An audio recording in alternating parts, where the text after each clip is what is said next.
Hello, and welcome to this month's episode of Fraud Talk. I'm Courtney Howell, Community Manager at the ACFE. Today, our guest is Lyn Cameron, Senior Director of the Financial Integrity Unit at Microsoft. We're very excited and honored to have Lyn on the show. Not only does she have a storied career as an investigator, but she's also recently been elected as one of the ACFE's 2020-2021 Board of Regents. Thank you for joining us today, Lyn. Thank you for having me. All right, well, we're just going to jump right in. But before we go too deep into the investigation side of things, I don't want to undersell the fact that you are a senior director at one of the largest corporations in the world. So, how did you get to where you are today? You know, sometimes I have to pinch myself when I realise where I am and where I came from. You know, I grew up in a small town in Australia called Woy Woy, just outside of Sydney. And going back many, many years, my first job was in, I guess you could call it justice administration for a fancy name, but it's really, I was a court clerk.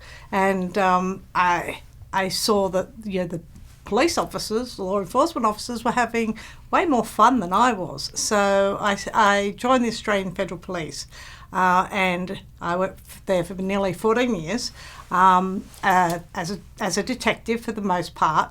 And I was really lucky that when I started, they'd started a new scheme where I was able to rotate through different areas within the AFP. And I had some great mentors, so I got some great experience, and they worked in fraud. And so that's where my initial career in law enforcement took me. So I started specialising in fraud and corruption at a pretty young age, and I spent 13 and a half years with them. I then went to London and started working in the forensic practice at Anderson. I went over there for personal reasons, to be with my now husband, but that was a really great transition from law enforcement towards corporate investigations. And it made you understand that things are not necessarily black and white. It's not necessarily statute driven. You're trying to do the right thing for your client. And you're having to adapt all the time to different industries, different locations and countries serving your clients. So I got to work for the first time in many different countries and many different industries. So it's a really good bridging role. After a while in consulting, for me, I really wanted to then transition to working for one master, if you like. I can't think of a better phrase than that. But just to know that the work that I was doing was in alignment with the direction of the company. And sometimes that's not the case when you're consulting. So I joined Cisco Systems as their Europe, Middle East and Africa investigator. And a short time after that, I got invited to San Jose to start building and leading their global team. And so we started there. I think we were 5 or 6 when we started there, and we built the team around the world, put in processes, put in case management solutions, which I think we'll talk more about. Mm-hmm. And I also took over the ethics program at Cisco as well, and that was a fabulous experience, making sure that we had the right resources for our employees when they were facing a choice and they had to make a decision. And that's what I feel an ethics program is about. After 7 years or so with Cisco, we moved back to the UK. I was still managing the global team, which is a bit tricky when they're based in the Pacific West Coast. And I saw an opportunity coming through the desk via LinkedIn to come to Microsoft. So over to Microsoft, I got to be back at corporate headquarters. Seen a lot of changes there. Again, building the team, building processes, building case management, watching a changing regulatory environment and a changing investigation landscape, and very much a changing culture in the company. It's been quite a trip. It's a long way from Woy Woy. Mm-hmm. I'd say I'm not in Kansas anymore, but I really actually want to be there this week because of the Super Bowl. Yeah, I'm sure it's a happening place right now. So what I noticed while you were talking about your journey was that you kind of had these pretty big pivots. You would move, big company shift, or kind of your role would change. And a lot of times our members are wondering, well, how do I get into a different field, or how do I, change my career into this different area? What sort of advice do you have when people are considering those changes? Yeah. I think people generally, especially in the investigation space, tend to label themselves and accept labels that they are an investigator, a thing. Okay, they don't necessarily call out the competencies that you have and the skills that you have as an investigator. So as an people say, "Well, you're an investigator. You investigate." Well, no, I'm a project manager. I do data analysis. I do stakeholder engagement. I do cross-team collaboration. I deal with people. I bring out the best in people. And so there's all of these competencies that we all have and that we demonstrate. We're not real great at articulating when we're talking about ourselves. And so I think in terms of when people are thinking about how do you pivot, think about what energizes you, what are you strong at? Because if you do something that you're really strong at, you'll enjoy it, okay? But you can also then build on the next thing that you can be strong at. So it's finding those adjacencies and knowing your strengths, but also recognizing all of the things that you bring to the table. Mm-hmm. Oh, that's great advice. One thing that you mentioned was case management, and that's what we'll be focusing on a lot today. So I imagine at Microsoft you get a lot of cases across your desk.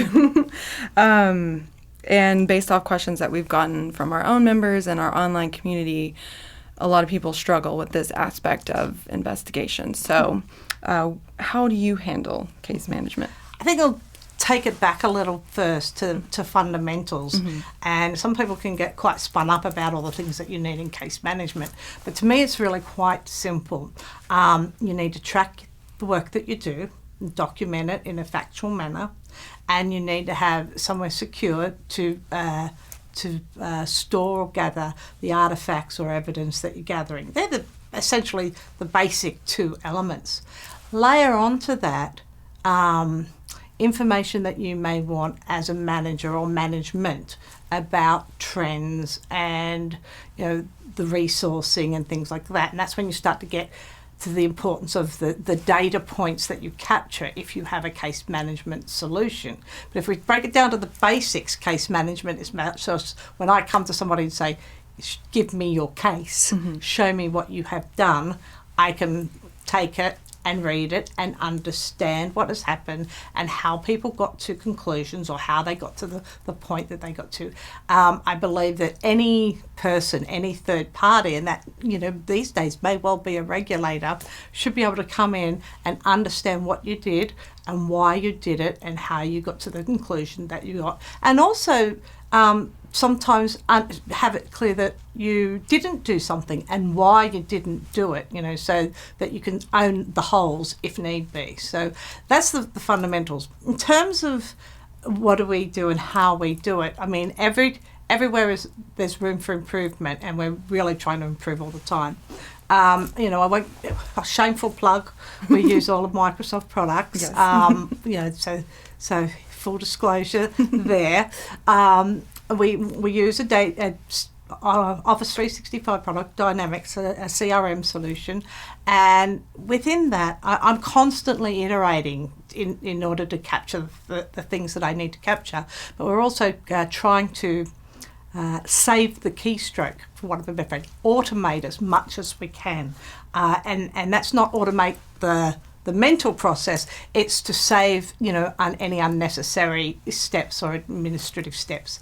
My team will have a case come in.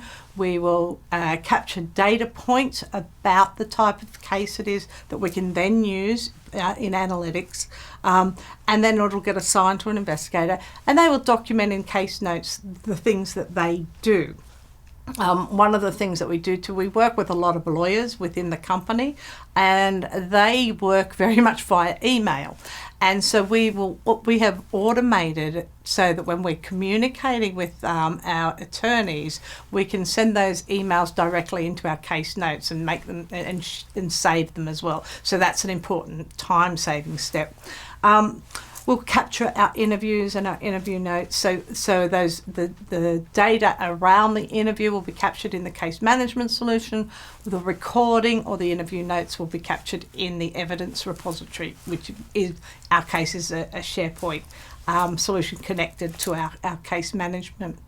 What's really key too is trying to understand the complexity of the case so that I can report out on things. We do have a case complexity measurement, all the things that makes it hard for the investigator to do the job. Do we have the language? How many subjects are there? How many issues are we looking at? How far back does it go? So all of those are punched in to give us an idea of how complex the case is. To be honest, that's work we've really got to keep moving on and take it to the next generation. But then, we then connect it to our Power BI solution, and that's where the data that you have within your case management solution becomes critical to management. What are the themes? How you're aggregating the data? What are the themes? Are there hot pockets? Are there hot topics? Are there new things? How are our resources being deployed? Is one area overburdened compared to another? And whatever you have a rich data source, you've got the ability to slice it and dice it in a way that helps you improve your practice, helps you manage your resources, helps you take the pressure off when there's too much pressure on somebody as well. And then finally, it allows you to do quality assurance review. And so I have a practice whereby one of the investigators will go in and through cases and make sure that, everything that they said is there, and we've got from that we're developing sort of best practices about how we actually document, like the content. And so at the high level, that's what I think is key to the case management. But it's something that we're continually iterating. I think in any big organisation, the ideal would be one case management solution for the entire company, which includes the reporting or escalation avenues, so to be able to capture across the company emails, phone calls, helplines, and have them all go into a single case management solution. That is the ideal. Appreciate that in many, many companies, Microsoft included, that may not be the case, but that's what I would say would be the ideal. And that way there's a single source of truth for the company as well. So to smaller companies or individuals, take it back to the basics. It's all about documenting your activity and gathering your evidence and keeping it secure. So.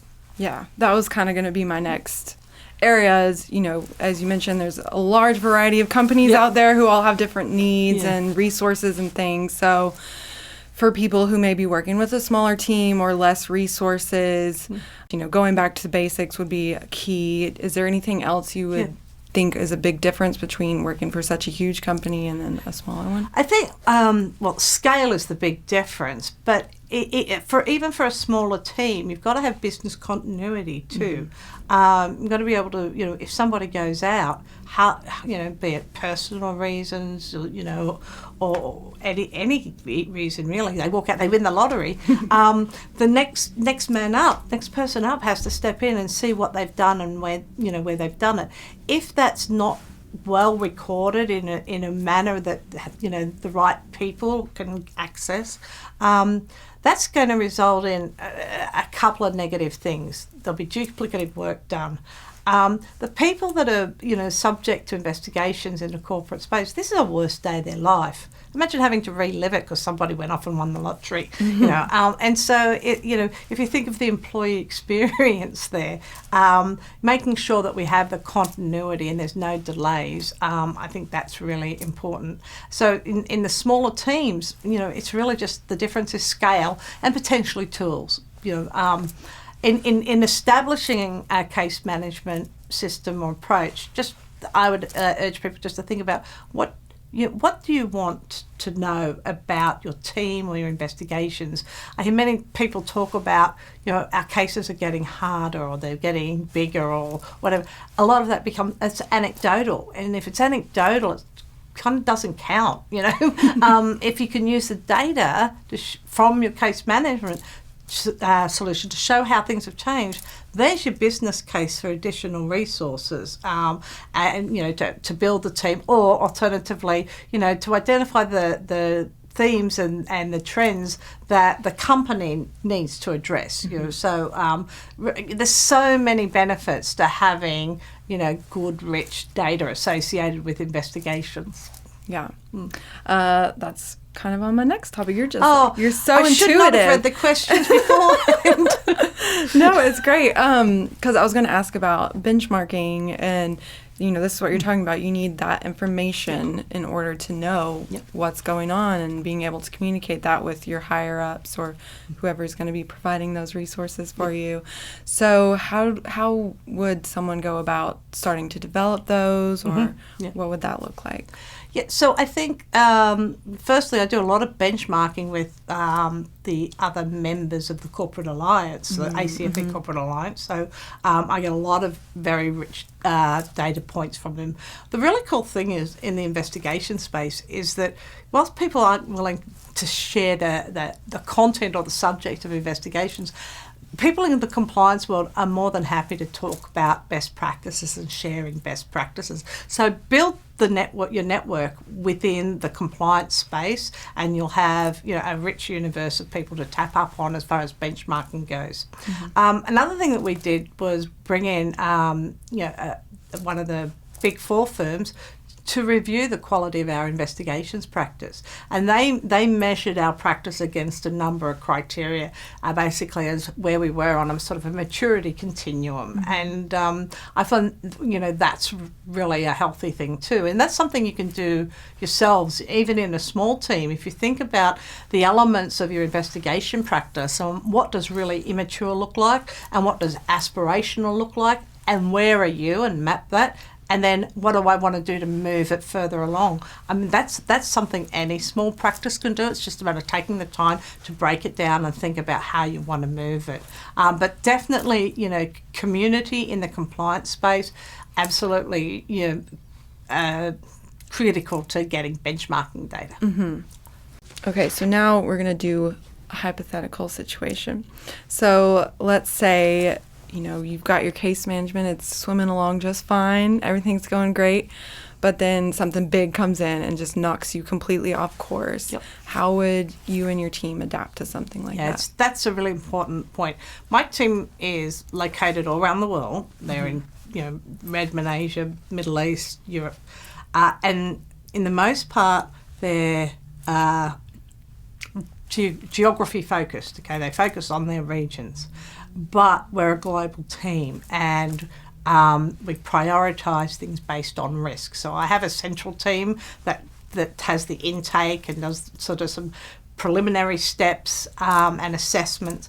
But if something big came in and I deemed it to be the priority of the company, I'd work out which people in my team around the world are best suited for this particular investigation, and the highest risk, highest priority gets the resources. Now that has a positive and a negative effect. You've really got to be very critical when you think about what is high risk, high priority. Sometimes the sky is falling for a lot of people. Something that might be urgent today, a couple of steps taken then releases the pressure valve on it, and it can, we can get back to business as usual. But the flip side of that is if everything new and shiny comes in as high risk and high priority, you've got cases that are real cases that have real impacts that are sitting there and not being dealt with. And the longer that they sit there, the worse it is for the employee experience, the bigger the risk for the company, and it then becomes a higher priority by virtue of how old it is. Aging is a real thing that you really have to focus on, and it's those run-of-the-mill things that don't get as much attention, and you actually have to make a conscious effort to put attention to them. But we will deal with high risk as the number one priority, and we'll put the right resources on it, and we constantly adjusting and tweaking. We also run a process within our team working with the lawyers where we're meeting very regularly and going through the dockets and working out what's sitting, what shouldn't be sitting, what's got some obstacles that we need to remove. So cool. So age would play a pretty big factor on deciding this one, well, it's been here for a while now, so we need to move it up. Yeah, it's a really tricky thing to deal with, because there's a lot of different elements. Of course, you want to, if it's something big and major and high risk, you've got to go to that first. But every person who raises a concern or escalates an issue, the company has to do something about it. We owe it to them. We want to have a speak-up culture. Any company would want to have a speak-up culture. And you are going to diminish that if you don't take action to validate people's concerns.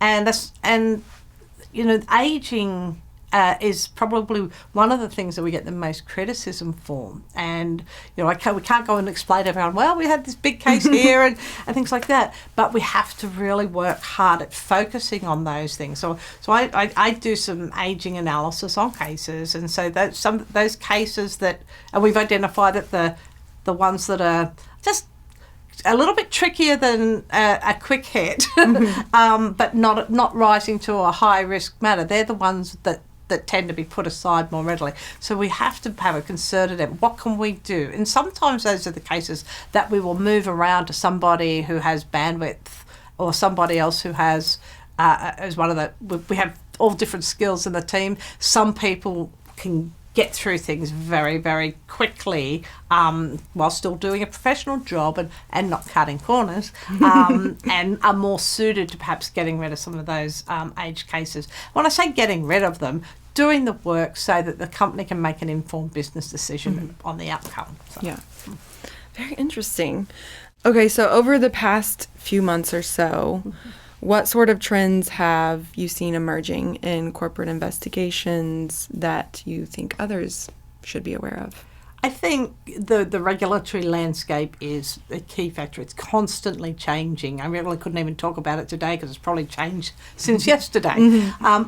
And also for us, we're a global team. And so we have to think about US regulators, European regulators, British regulators, all around the world. And then on top of that, you've got the various employment laws, and of course privacy has been a big issue as well. And I think in investigations that's a really important factor to ensure that you're complying with the privacy laws and in knowing basically the framework within which you can do your investigations, because that will vary country to country. And then sometimes you'll have some competing factors, conflicts of laws, if you like, and making sure that you have the right people in place that are helping you make the decisions, so that you as an investigator, don't cross the line or do something with the best intents that would be okay somewhere else, but not okay in that jurisdiction. I think that's really very challenging to navigate. Yeah, I know. Just hearing you talk about, you need to know laws here, you need to know laws here. What sort of other challenges might arise from teams that are spread out geographically? Yeah, that is more about a people issue. Yeah. Okay? So, I've worked remote from my headquarters, and in this work, it's really isolating. Nobody wants to go and have lunch with the corporate investigators. Yeah. Okay, so it's isolating. It's also by its nature, the work, even though you don't conduct yourself in this manner, it's kind of adversarial, so you're always having to land. I need to have a meeting with you. I need to interview you about this. That's pretty stressful for the employees and for the investigator. And so trying to make them feel part of a team, building that connective tissue within the team, within your bigger groups, very challenging. And it takes a lot of effort. I have, as I said, a team all around the world. So I have managers and then I have people within those teams. But just from a personal perspective, I make sure that I have meetings with each one of my team members individually and in their time zone too. So I'll take calls at 5 o'clock in the morning to speak to my team members in India or Dubai or something like that. And so, making sure people are connecting with the virtual team members and even thinking about the taxonomy of it. They're remote. Well, we're remote to them too, us and them, onshore, offshore. All of those are sort of like labelling terms and not conducive to one team. And so it's hard work. We're learning all the time, and I've certainly made some mistakes over the years, but that's important. Then also understanding the diversity of culture and background and approach. The reason we have diverse teams is to bring all of that to the team, but to be inclusive, you've got to have some empathy, you've got to understand where people are coming from, and you don't want everybody to be this carbon copy of yourself. You want that difference, but you also have to appreciate and understand that difference. Mm-hmm. What do you think are some of the most important traits for a manager to hone and develop? Because you're talking about, I have to have conversations at 5, or I need to, I need to understand differences. What sort of traits? Yeah. So, got to be good human. Be a good human first. We actually, good advice. We actually have at Microsoft some manager values, I think. I'm not sure if I'm using the right language there, but in terms of model, coach, and care. So model the behaviour that you want your team to do and see, and so that includes things like shutting off, taking time to be with your family, not working 24 hours a day, and not responding to an email like that because that's not the nature of them. So modelling behaviour, and that also means modelling inclusive behaviour, and so making sure that people see that you're prepared to run a virtual meeting and make sure everybody's heard. That means that they feel then safe to ensure that, well, if they feel someone was being talked over or wasn't heard, they can interject and so on. So encouraging that cohesive culture. Coaching is really important, and not in terms of when we talk coaching, it's not so much in terms of let me show you how to do this. It's more in terms of what are you thinking? How do you think you approach? What do you think would work with that approach? So asking questions so that the individual can get to the conclusions themselves, so that they can go through the thought process. So it's coaching, not solutioning for people. And I think as managers, we have a tendency to say, well, here's how you do it, and do it by showing. But we're finding that coaching and having people get to the way to do it is a better approach, but also they'll come at it from a different angle too, so you may get something different and better than what you thought. So that's the coaching aspect. And caring, again, going back to being good humans. I tell my team it is family first, work last. I really mean that, and no matter what happens to them and their team, their family I should say, that's where their priority is. When you're managing a team of individuals, you've got to remember that individual is just not I'm going to be a bit coarsey, but they're not just a butt on the seat. They come with this complete package, and that might be, family at home. It might be the fact that they're 500 miles away from their sick mother. There's all of these other things that make them who they are, and as a manager, you've got to be cognizant of that. And if your team feels that you care about them, they just bring in such a wonderful performance. It's brilliant. Yeah. Well, it's always fun to work for someone who cares about you. True. Okay, so we just have time for one more question. What advice do you have for those who are interested in a career in corporate investigations? Yes. Certainly build your network, for sure. Think about what you bring to the table. There are a lot of people in the world wanting to get into corporate investigations who have been in law enforcement, who have left the armed services, even who've been in like the forensic groups, and so there's a lot of competition as well. So think about what you bring to the table. I'd urge anyone in law enforcement to try and take a next step, a middle step before coming into corporate. Just, be it in the consulting space or something similar, so that they can get that diversity of experience across different industries and so on.